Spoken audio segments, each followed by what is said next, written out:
Trevor. Yes, sir. Holy smokes, dude. Welcome to the podcast. Let's kick it off, shall we? All right, let's do it. All right, we're going to send this to Cloud 9. Hope y'all are ready. Hope y'all are buckled in. Got your seatbelts strapped up on your car rides because we're going for a little ride. Let's do it. And you might be wondering, why, Greg? Well, I'll tell you, because if you've seen the video of this, you see what I got in my hand right here. They call this the MANBAR. The MANBAR. Kind of reminds me of like handlebar mustache. There you go. Know? Real manly. Rest in peace, Hulk Hogan. Dude, what got you into this business? The meat stick business. An accident. I was making a different but similar product in my house from animals that I hunted. I just had a bunch of meat in the freezer. I like cooking and always interested in eating clean and healthy and nutrition and working out, all that. So kind of those three areas kind of intersected into me making at the time was a meat and nut bar, which is where the name originally came from. Meat and nut. Yep. And so I was making just different meat and nut bars with the animals in my freezer that I had hunted. So I had whitetail and wild pig and axis and all that, and black buck at the time and all sorts of stuff. And so I just was in the kitchen messing around and was adding the nuts for fat because those are typically lean meats. Yeah. But I wanted the combination of the high protein and high fat because there's a lot of benefits to that, both mentally and physically. It's on the mental side, it targets the neurotransmitters that are associated with drive, energy, and focus. And then on the physical side, it's more satiating and protein allows for like a slower buildup of your blood pressure, and then fat prolongs that. And so you can be more satiated and have a longer period of just clarity and energy when you combine those two. And so that was the utility behind it, were those things. And then it was just a matter of how can I make this taste good? I've always enjoyed cooking, and I'm no chef, but I do know how to make food taste pretty good. And so it was just me. You talked about this being like your painting, your cooking's kind of that for me. And so I was just in the kitchen and messing around and ended up on a product that was pretty good. And even at that time was just making it for myself. But anytime buddies would come over, I'd give them, hey, try this. You know, anytime you make something, it's like you want people to try it. So I'd give it to them. They would instantly get curious and ask me like, why the meat and the nuts? Why this combo? Why your meat stick? Yeah, they got curious. So yeah, that's kind of what kicked it off. And pretty quickly, without really thinking of starting a business, I probably had, 15, 20 buddies that were paying me every month to make them a bunch of bars. And then at that time, they were pushing me to start a business. And so kind of one thing led to another and more people were wanting them. And here we are. That's how it works sometimes. Right? Yeah, you man. never know. Yeah, just organic from the get-go. But the fact that you had an open mind to it all Sure. says a lot about the way you operate, the way you think about things. Was it scary getting into entrepreneurship? Not really, because I've kind of always done something on the side. And for this, it was kind of every step of the way I kept getting the feedback that made sense to keep going. So, for example, like I said, I had, without really even thinking about starting a business, I had like 15 guys who were wanting to pay me money. And then when they were pushing me to start a business, I went out and because it was still just my buddies that were doing it. But so, and so you're kind of like, maybe it's just my buddies. Like, I know they like it, but so I made a bunch of samples and then just took them out old school, went up to people. Hey, try this. Can you give me feedback? Just wanted feedback and ended up doing $4,000 in pre-sales in like 3 days. Oh, in like a couple hours a day, like not even like full days. And so when that happened, it was kind of this like, oh, I better figure this out. And so with that $4,000, I basically took, gosh, I don't remember at this point, probably we'll call it a year to quote unquote figure it out. Meaning, because I never, it's like, where do I get labels from? Where am I going to source this meat from? Because I was using the stuff in my freezer, which I can't do if I'm going to mass produce it. What rules and laws are there with meat, with a meat product company? All that, you just, it's like, all right, well, so figure that out. Use that $4,000 for that. And then through that process, had to pivot because the nuts posed a problem on the manufacturing side. Pretty much no meat manufacturer wanted to introduce allergens into their facility.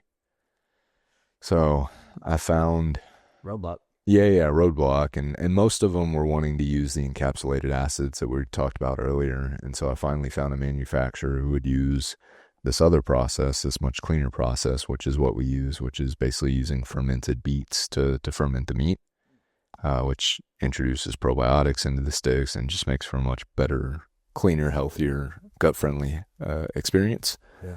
And so, but they wouldn't do nuts, and wouldn't do bar form. So they were like, look, man, we can make you a really good stick. And so, I almost shut it down then because kind of everyone's making sticks, and I had a really unique product. Bro, everyone's making sticks, but nobody's making a good stick. Right. So ask refill. Let's get a Slim Jim. Right. You want to eat 50 and not feel full? Get the other ones we were talking about. For sure. Come on. Yeah, for sure. So you kind of go back to the drawing board, and it's like, all right, well, what were the things about this meat and nut bar that I really like, the principles and the utility behind it, and how do I do that in stick form? And so that's how I came up with just a much larger stick that's about double the size of most sticks on the market. And then mine has about triple the fat of most, at least triple the fat of most sticks. And so I basically just replaced the nuts with beef fat. So now we've got a kind of high calorie, high fat, high protein bison and beef stick as this original stick right here. Got the OG right here. Got the OG. The original MANBAR. And looking at the ingredients, okay? Let's take a look. Y'all, it's not going to take long, which is what I like about this, okay? Grass-fed and finished bison. Grass-fed and finished beef. Water, sea salt. Organic dextrose with tapioca. Organic spices, including black pepper, etc. Celery juice, powder, lactic and starter culture, dye-free collagen casing. Done. Yeah, and so the just to point, so like the dextrose from tapioca is basically a sugar from cassava root. Yeah. And there's no sugar in our sticks, but that ingredient is just to initiate the fermentation process. So with the starter culture that we have in there made from the fermented beets, we have to initiate it. You got to get it going. And so you use just a tiny, tiny bit of that tapioca dextrose sugar that gets eaten up by the starter culture, and then it kind of does its thing after that, and that's where you get the probiotics and the full profile of the acid and all that stuff. So it's it's in there. I mean, it is used, but there's none of it's left over. Like I third party test these things like crazy, and there's never been any sugar or never any remnants of it. And it's through that kind of process that the fermentation starts. Dude. So Science. Yeah. It's pretty wild, man. Whoa. And I got to tell you, this thing is big. Yes, sir. I've eaten those other companies. Yeah. I've done it a bunch of times, packs on packs. And the thing is, you really got to eat a bunch of them. It's almost annoying.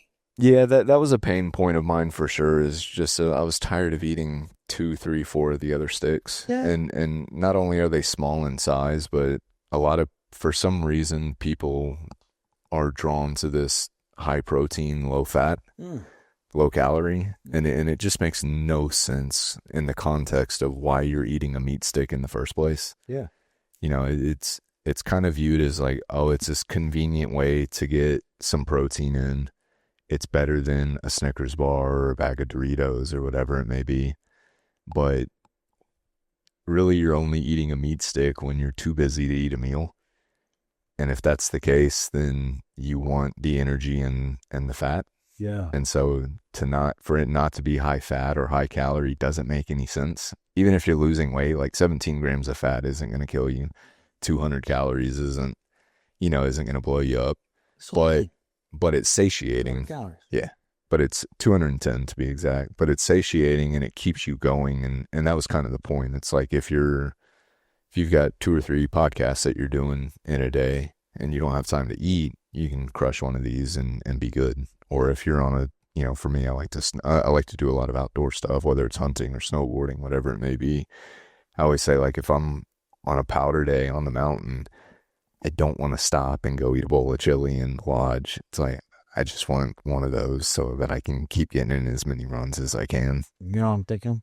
If I did have 3 podcasts today, it would have been nice to have 3 meat sticks, but you really gave them all away. All right, you got to quit introducing me to people. Yeah, we brought 3 and he ended up with 1 because kept singing their praises to people and I felt compelled to give them one. Sharing the wealth. I don't mind. I don't mind. Oh, we'll get you some more. These are delicious. Thank you. They put a smile on your face. Thank you. Yeah. Yeah. Hope y'all can see me eating this right now. It's the smile on your face thing was actually going back to always getting the feedback to keep going. People smiling when they took a bite out of it was one of them. It's like you can't really put that on a spreadsheet or forecast it, but just that reaction was like, oh, this is interesting. Like people are like smiling and getting happy when they take a bite of this. And we're talking about a meat stick. You know what I mean? It's not like you're going to ATX Cocina down the corner or whatever it may be. But that to me was also really good feedback of like, okay, I've got something here that's, even though, yes, it's a meat stick, it's unique enough to bring a smile to your face. And that was something that first year kind of really kept pushing me through. New tagline just came to me. More than a meat stick. Happiness stick. For real. That's amazing. Thank you. Yeah. The public don't lie, man. Thank you. Yeah. I'm looking at the packaging here. I like how you kept it simple. Yeah. And white, bro. Simple. It just says, and it says American meat sticks on there. Yeah. American meat sticks. Yeah, the American part is not just kind of like, rah thing. It is, but I put that on there because most meat companies are importing their animals. And so we're very big on regenerative agriculture. Like all of our bison and all of our beef is not just grass-fed and finished, but it's from regenerative farms here in the U.S. And that was really important to me for a few reasons. Is one, I think regenerative agriculture seems to be the only way that we're going to be able to have a chance at healing our soil and our land. Yeah. From all the monocrops, from all the pesticides, all that stuff. And also, it's just if you want regenerative ag to be more commonplace, you got to make it more commonplace. So these guys that I don't have my own ranch, at least hopefully not yet. But it's like if you want to get your foot in the door, find a way to get your foot in the door and start being part of the solution. And so by us only sourcing from regenerative farmers here in the U.S., one, we're not importing meat. We're keeping all the dollars here in the U.S. We're supporting small family-owned ranches and farms, and also it gives those guys a market, another market, however small or big we may stay. It's at least something, some sort of support for me to buy stuff from them to then turn around and give it to the public. The real deal. Yeah, it's hard to do, eh? There's a lot of temptation out there, getting that foreign beef, using that acid. Yeah, I mean, there's a reason people do it. Yeah. It's certainly like these aren't cheap. They're $8 to $10 a steak, and that's kind of eye popping for most people when they're used to paying for $2.50 for a 1 ounce stick. Ours is a little over $2. But I get it. People are price sensitive and all that, but you're not. Yeah, I mean, I could do it cheaper if I were to use non-regenerative, non-grass-fed and finished, imported meats. and use encapsulated acids, which most of the industry uses instead of the starter culture, and not use organic spices, and blah blah blah. It's like, yeah, I could probably get that down to $4 or $5, but what's the point? No, you get what you pay for it. For sure. Now, speaking of organic, I was having this conversation the other day because for the first time in my life, I bought organic milk. Okay. I haven't drank milk in years. Okay. But I bought some cereal, and I was like, what am I going to eat this with? Some milk. Yeah. And I was thinking to myself, this is $8.50 a gallon. Regular, quote-unquote, regular milk is $3 a gallon or something like that. Why are we paying more for the way things should be? Right. I pay $14 for raw milk. $14. $14. For something they didn't even pasteurize. Right. They just squeezed it, filtered it for a jar. Less work. Less work, but it's also less volume. Oh.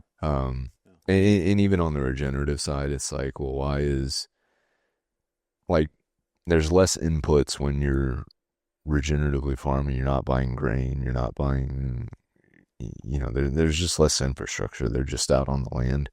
But, you can carry probably, I don't know. I don't know the numbers, but I'm going to say a 10th, a 50th, a 100th of the animals on, call it 100 acres of pastured regenerative land versus a feedlot, which is where most of your beef's coming from. And then that feedlot beef is then going through one of the big 4 processing plants, right, where they're doing hundreds, if not more, animals a day versus a small one that's maybe doing 10, 20. Sure. It's economies of scale. Well, it seems like you're really plugged into the food system in America. Well, I was very interested in regenerative agriculture and hunting. For a long time before this even came about. So I didn't come into it just fully as a novice. And then just kind of as we continue to get sicker just as we get sicker as a nation, it just makes it more clear of what we should be doing versus what we are doing. Well, let's take the person that's not really aware of this stuff. Sure. All right, I didn't really get tapped into this whole food thing until I started podcasting. I had experts on and really opened my eyes, okay? You've been in the space for a while. You got a good whereabouts of where things are with our food system. What is one thing that you can share with somebody listening that might not know what's really going on that would probably change their mind? Oh, God. Well, we'll go back to cost, because I think at the end of the day, people are price sensitive, but most people are just looking at those first order costs, meaning, am I buying a $3 gallon of milk or a $14 gallon of milk?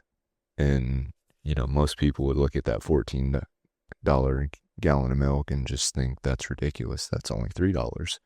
But kind of the second, third, fourth order cost of that $3 milk are huge, because it's the cost on, if we start from the beginning, it's like the cost on the animal, which they're not living in ideal conditions. If it's a $3 gallon of milk, they're probably in, the dairy version of a feedlot. They're not eating properly for how nature intended. That feed is coming from somewhere. So likely most of our land that's these monocrops, soy, wheat, these things is actually feed for cows and feedlots. Yeah. And so now we're screwing up the land through having a monoculture, because they're nowhere in nature is there a monoculture. There's always a diversity of plants and animals, really. But so you're doing that. They're getting sprayed with stuff to make them more resilient, so there's less loss. So there's that cost. There's, once you're getting, then you're getting to the you purchasing it at HEB, wherever you're purchasing it, and then there's the cost on your health, which, 1 gallon of milk isn't going to change anything significantly, but a lifetime of that and a lifetime of that with every other product you're consuming is the difference between why. I just saw this stat the other day, and it was like I think it was 1980, there were 0 states that had 20% obesity rates or higher. And now there's not a single state that is less than 20%. So that's the difference between, as silly as it may sound, but like that's the difference. It's like us being our healthcare cost as a nation, our dying land cost as a nation. If we can't grow food, then we're relying on everyone, then we're importing everything, and that's not a sustainable, viable nation. Like if you can't grow your own food and you're relying on other countries for that, then you're toast. What if they shut it off? And so there's a lot of associated costs with the $3 milk, and you're paying it for it, and we're all paying for it in some way. There's no better time to get your moving in than right now. And I want to be the guy to help you with your next move. What's going on, Texas? This is your favorite mover, Mark. Our job and our intention is to make moving fun. Moving is already a stressful task. While you have this big transition in your life, life is still life. There's still work, there's still kids. We come to alleviate all of that stress and make your move effortlessly. And we are a full service, one-stop shop moving service. Full packing services, moving services, and we also have an in-house cleaning services to make your home move-in ready. Make your next move your best move and give us a call and we'll take care of the rest.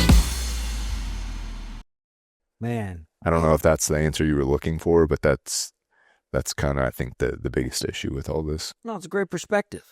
It truly is. And I think as a culture, we have our priorities mixed up. Sure. People gladly spend $1,000 on a fake leather bag with some logos on it. Sure. And yet they don't spend money on the quality food. Why is there a health food section in a grocery store? Where does that make everything else? Right. Yeah. Crazy. Yeah, exactly. It's crazy. Don't make no sense. It doesn't make any sense. It truly, it's how far gone we've gotten from nature is. I'm a very big believer that the further we get away from nature, the more sick we are. Mm-hmm. I think that with technology, with our food, or just kind of with everything, like nature should be the North Star. Maybe some people refer to that as God. But yeah, I'm a big believer that as we continue to stray away from nature, we're going down not a good path. No. No, we're not. Well, those blue zones, right? That's what they call them. People that live over 100 on average or something like that. I Yeah. think they call them blue zones. Yeah. Yeah, well, what are they doing? They're gardening every day. Yeah, Community. those are interesting. That whole conversation is interesting. I haven't done enough research, but one of my understandings is that they tried to, I guess it was the Netflix special, and I don't know if the book is different, but they kind of tried to make it to be that it was just about the vegetables and the gardening and walking, basically. Yeah. And turns out all of those places have some of the highest meat consumption per capita in the world. And they just completely left that out of the Netflix special. They would. Yeah, they would. Yeah, because there's always an agenda. And so even something like that, it's unfortunate because it's just unfortunately you always have to do your own research and your own thinking, because even on something like that, it's like, oh man, I should just eat sweet potatoes and walk, 25,000 steps a day. And it's not bad, but also it's missing this huge component of what's really going on. And that's why I think kind of the carnivore I hate to call it a trend, but the carnivore thing and the pro meat is starting to gain a little more steam, because people are just realizing that this is the most bioavailable, most nutritious food on earth. Like, people talk about superfoods and stuff like that, but if it's not meat related, it's kind of second tier. Yeah. It's just you're always going to do better on more protein and more animal protein and more animal fat. For sure. I mean, why do you think when people are out there living in the wilderness, the most important thing that they can do is find something to kill and eat? Yeah, for sure. It's not like, oh, let me prioritize harvesting mushrooms and plants. No, they're looking for an animal. Yeah, absolutely. And usually an animal with some fat in it. And I mean, like rabbits are a very famous example. It's like they call it what's the name of it? It's like but basically it's the protein starvation, where it's like if you only eat rabbits, there's not enough fat in there that you can have as much rabbit as you want. But if that's all you're eating, eventually you will starve to death. Dang, I thought that was elk, but okay. No. Elk's got it. I mean, was it elk or caribou, or was one of those other animals that have just, you can eat it forever, but then you'll be malnourished? Is that right? Or is it? I haven't heard. I've only heard that with rabbits. Okay. I maybe right. That'd be. It's definitely not elk or caribou. That's what I was thinking. I swear someone told me that when I was like 16. But anyways. Okay. So I can see it now. Sure. I can see it now. You've got yourself MANBAR Ranch. MANBAR Ranch. Maybe, hopefully, one day. Yeah. You've got yourself your ecosystem. What's the growth path for you look like? What do you have mapped out to scale the company? Well, it's so far. So we've been around about a year now. Oh. It's all been organic growth, and we're getting ready to change that. So we're working on basically a whole. We're going to start running a bunch of ads. We're going to start being a little more active on socials, doing podcasts like this. And yeah, but the ads that we're actually starting next month are kind of going to be our big push for this next year. And then I'm putting the finishing touches on we're going to roll out a spicy hatch chili version. Yeah. That should be ready, probably going to be ready. I'm going to say January. We'll launch that in January. Maybe it'll happen a little sooner, but all this stuff takes longer than you think it should. For sure. So there's a lot of nooks and crannies. Yeah, for sure. Hey, what about a waffle and bacon version? Waffle and bacon. Oh. I've got ideas. I mean, it may be maple syrup and some, maybe some maple sugars in there or something, because there's actually maple syrup and honey, when it's unrefined and unprocessed, is phenomenal for you, and actually has a bunch of health benefits. So we'll look into that for sure. No pressure. No. It's, I mean, the ultimate goal, hopefully in 3 to 5 years, I've got 8 or 10 different sticks of different meats and different flavors that we've got, and I've got a nice little line of stuff. Coming to a local Target near you. Or we'll see. We're in local pastures right now. There you go. Hopefully there'll be more local pastures around. We can keep working with those guys. They're great. Local pastures? Mm-hmm. How? Are you familiar with them? No, what's that? They're phenomenal. They should be in every city. They got started by 2 regenerative farms and ranches around Austin, Bellevue and Shirttail Creek. And they were both doing really well at your weekend farmers markets. Shirttail Creek, they're up in Burnett? Not Burnett. They're in, oh crap, what's it called? It starts with a B. Bertram. That's right. I bought their stuff a couple weeks ago to farmers market. Yeah, so they do great there, but they had a wonderful idea, basically, to open a little shop. It's essentially food truck size, that they threw some big freezers in to sell their stuff every day. And so they've got 2 locations here in town, and they've over the years progressed to now where they source from local farms and ranches and local companies. And so they've got all their meat products in there, and then they've also worked with a local honey company, a local sourdough company, like we're in there, a couple other local companies that are making clean ingredient packaged foods. Dang. They're phenomenal. Great. Oh, it's incredible. Yeah, they crush. Yeah, they really should. There's one off North Lamar, right? One on North Lamar and one on Old Torf. That's right. Yo, hit that place up, everybody. Yeah, it's phenomenal. I mean, Shirttail has the best eggs in the game. They're fantastic. You can get raw milk from them, and then probably about $14. Okay. And then just all the. I mean, you can do all your shopping there. Yeah, that's fired up. Or you can do most of your shopping there. Let's put it that way.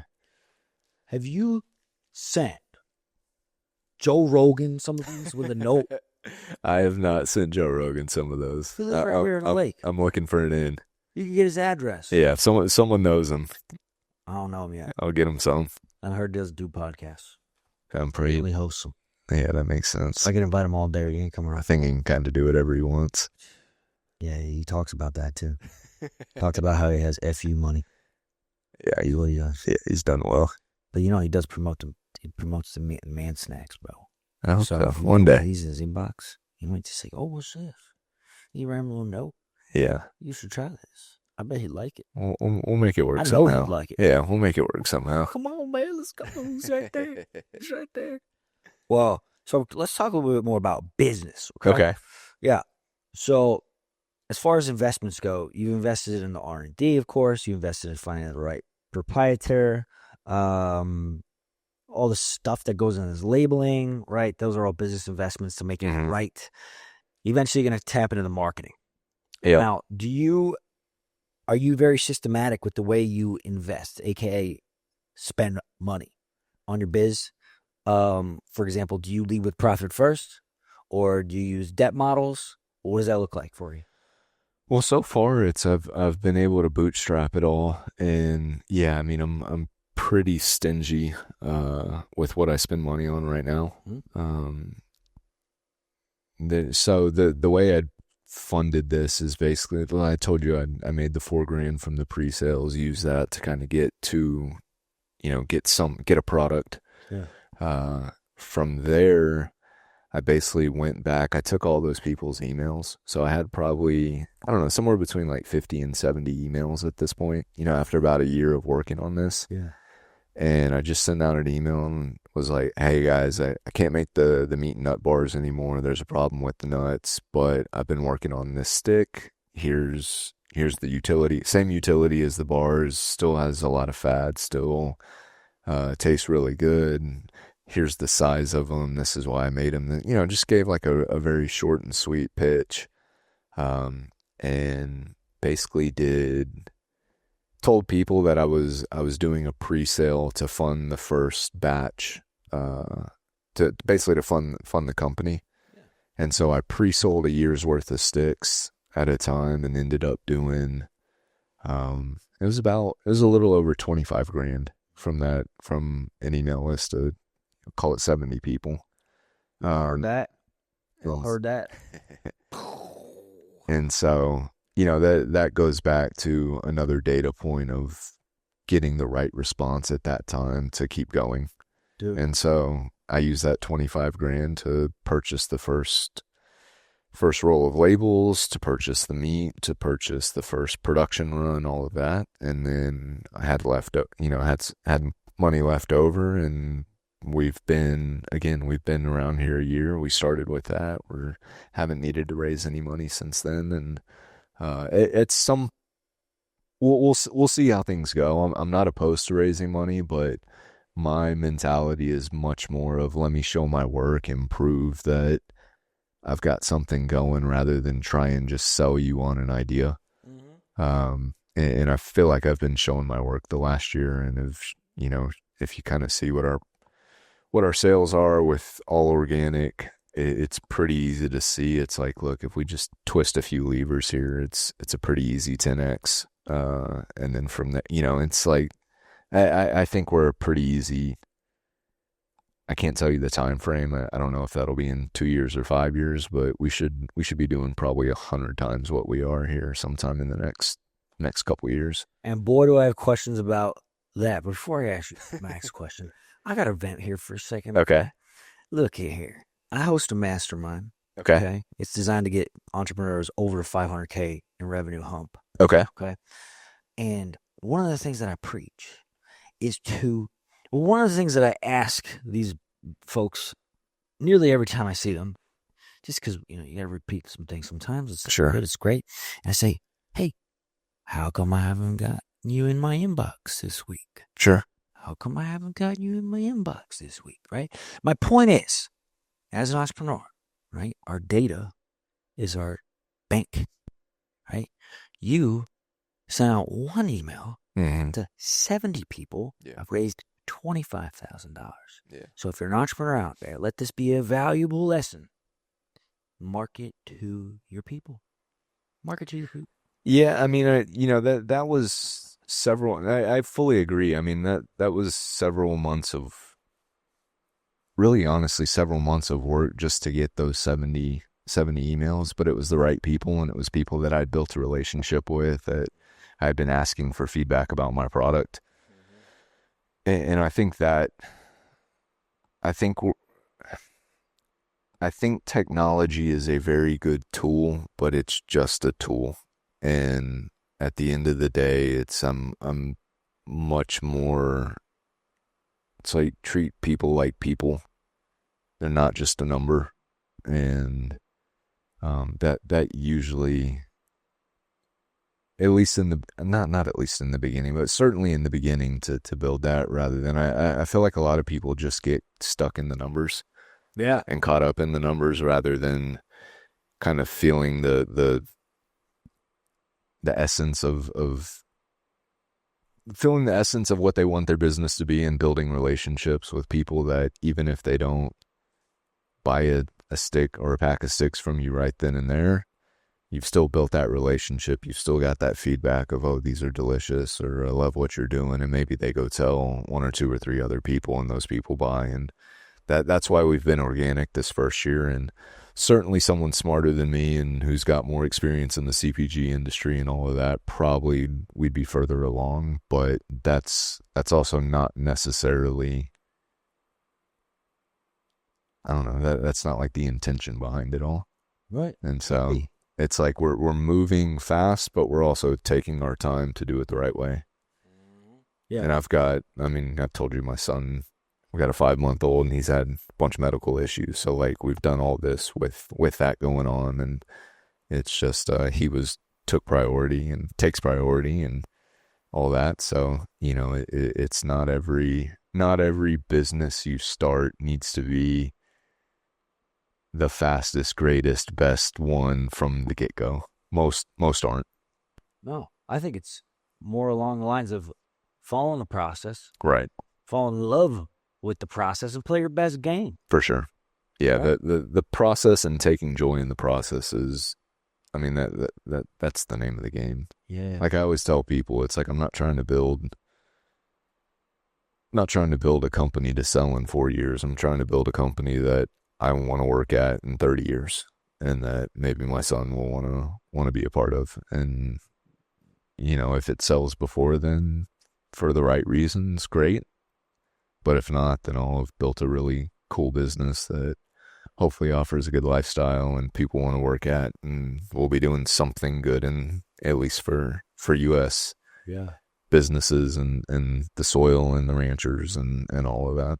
Well, yeah, because, dude, who doesn't love a good meat stick? I think they're going to be around for a little while. I mean, really. If you don't like a meat stick, I don't know if we can be friends. Just kidding. So, yeah, going back to the biz, right? Yes. How do you know? You got all these options, right? You can put ad spend on Facebook, ad spend on Instagram, YouTube, whatever it is. It's a very strategic process to make that choice, because you're going to put money into your business, which Right. you're taking very seriously. So how did you choose, if you have chosen already, where to deploy that cash? Honestly, not overthinking it too much. Most stuff is done on Meta, so we're starting with Meta ads. Okay. And we're gonna start small. Again, this isn't. We're gonna start small, relatively small for what we could do. And the point is really just to go through the work and figure out what you don't know and see where you need help, and then kind of once you started the fire, then you can pour gasoline on it. Yeah. Rather than let's just pour gasoline on everything and light a match. No. We could do that if we were to raise money and had some people around that, know more than I do in that world. That's no fun. But I'm very much, my background is engineering and physics, so I'm very much a tinkerer, and at least getting to a certain level of knowledge before bringing in help and asking for help, just because I feel like I can have a more intelligent conversation with people. Like all the formulating for our sticks, that was all me. And then kind of the last 5% is where I was seeking help, and found a wonderful person here in town that helps me. And just even taking the time to figure stuff out and show your work, or at least thinking process, with people who are really good at what they do means something. Yeah. And so she's been a huge help to us, and part of the reason is because she knows I was able to have a not fully retarded conversation with her about product formulation and all these things. I'd come to the table knowing a lot. She was confused that I'd only been doing this for like 3 months.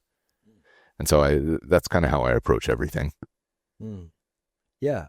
So long-winded answer there. Well, you're an engineer, right? I know a lot about engineers. Okay. I was trained on engineers.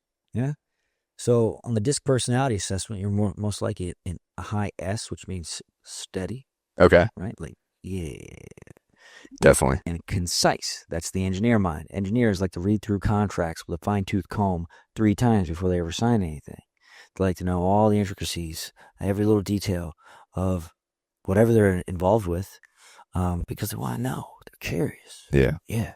With that being said, though, let's look at the contrast. Sometimes, whereas if you had someone that's a high D on the DISC assessment, they're just going to make the decision right then and there. They're going to jump into the fire.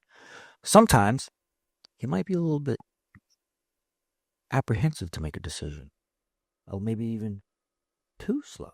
Has that come up for you? It needs to, for me, it needs to be both. I think I do an okay job of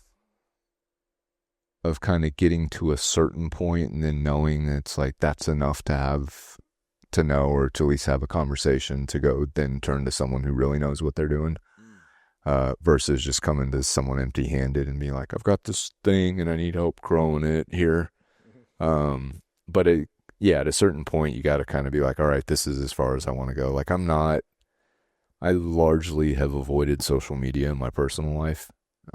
So when I started MANBAR, it was starting from zero.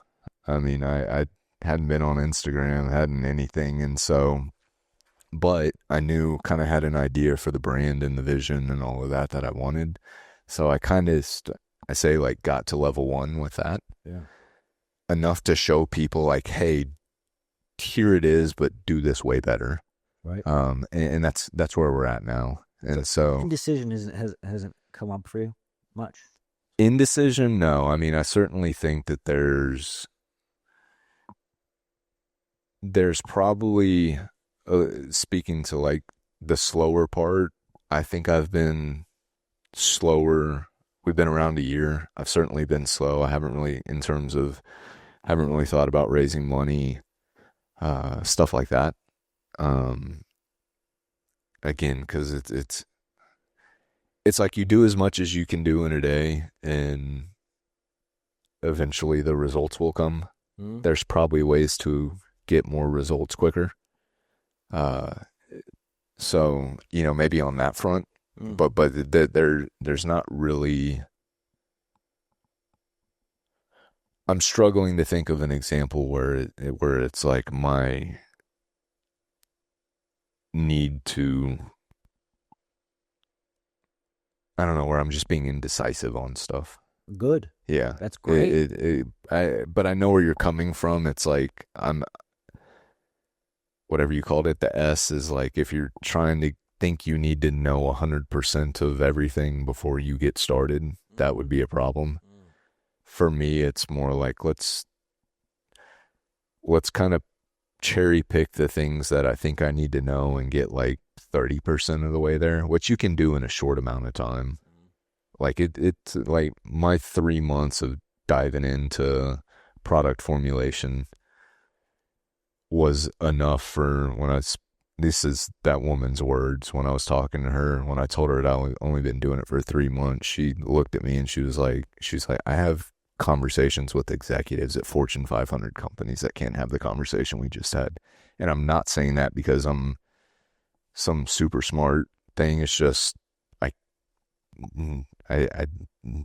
kind of knew what to look for and found out what, it's like that's the answer that I needed to find. Yeah. And that's where we're going. And so it's I don't know, that's more along the lines of, I guess, how I operate and have operated. So like you're made for this. Get started as quickly as possible. Find the simplest solutions to answers. Get feedback as much as possible. And if that stuff keeps going good, then keep going. Yeah. There it is. There's the recipe. Yeah. I'd say, if anything, I always joke there's not a lot of overthinking over here. It's like, all right, we need to do this thing. How do we do this as quickly as possible? Now, in conversation last week, I was talking with somebody that studies billionaires. Okay. They think differently than the masses do. Safe to say. And what they gleaned from the conversations is that they're focused on exits often. Yeah. Is that on your radar? Not really. And it's probably why I'm not a billionaire. But like I said, I mean, this is kind of Not yet. The purpose of this is not necessarily how much money can we make, how quickly. Mm-hmm.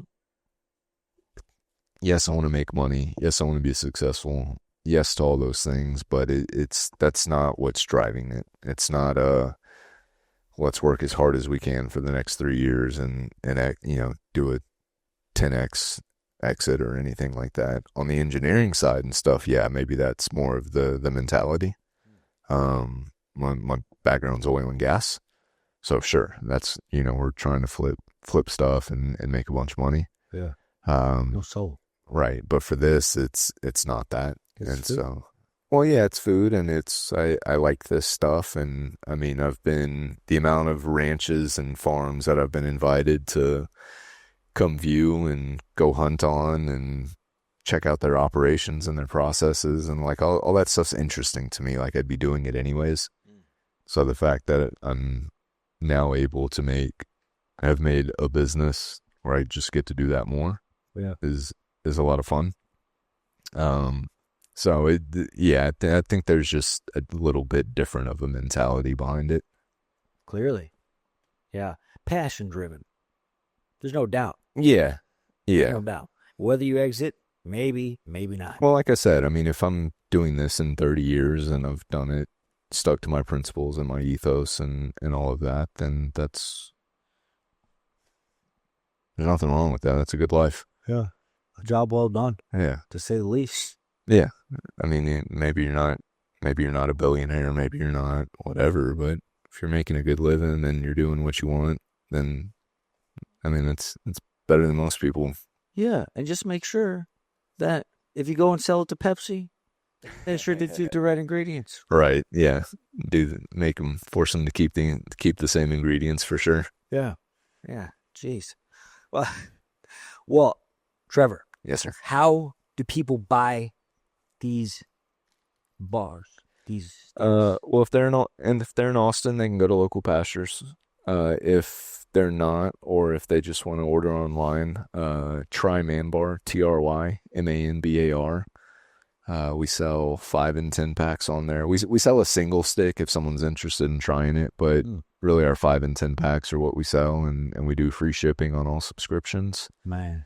And aside from that, we're just on Instagram right now. Yeah. At the same thing, at Try MANBAR. Okay. So don't be surprised if after you watch this, you're going to start to get some Facebook ads on your phone. Maybe. Yeah, we need to get those going here in the next couple weeks. I could see a commercial. Funny one. A real funny one. It's catchy. It's like, oh, dude, I want a MANBAR. Let's go. Let's go. Man, thank you so much. Yeah, thank you. I appreciate it, man. Yeah. That was cool. Fun? I had fun. That was cool. Yeah, I did too. Make sure to check it out. TryManbar.com. I just ate this. For those that weren't watching the video, I ate it. It was amazing. This is my second one that I've had in my life. Thank you. More to come because these things blow everything out of the water. Thank you. Competition. Thank you. I'm not just saying it. No, I appreciate it. Really. I'm health conscious. These hit the marks. Yeah. Yeah, guys. All right. That's a wrap. Thank you so much for listening in. My name is Greg Carlson, your host of the Elite League podcast. Try MANBAR.com, everybody. Until next time, stay fired up.